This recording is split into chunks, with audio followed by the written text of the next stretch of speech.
अस्सलामुअलैकुम।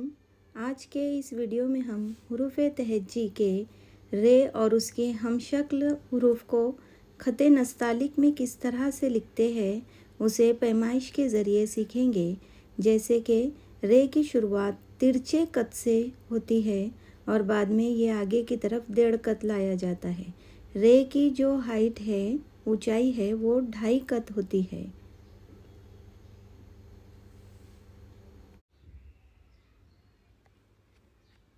और इसकी कुर्सी 1.5 कत होती है। इस तरह रे को लिखा जाता है। रे के हमशक्ल दूसरे हुरूफ को हम देखेंगे।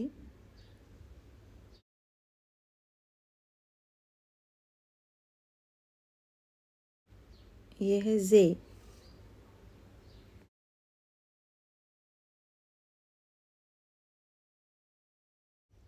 अब हम लिखेंगे ड़े।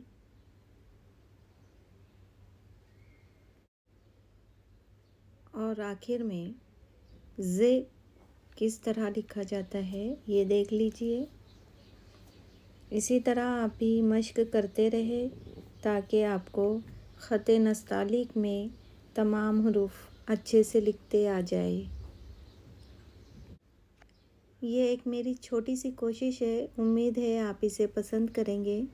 अगर आपको मेरा ये वीडियो पसंद आए तो इसे लाइक और शेयर करना ना भूलें। शुक्रिया। अल्लाह हाफ़िज़।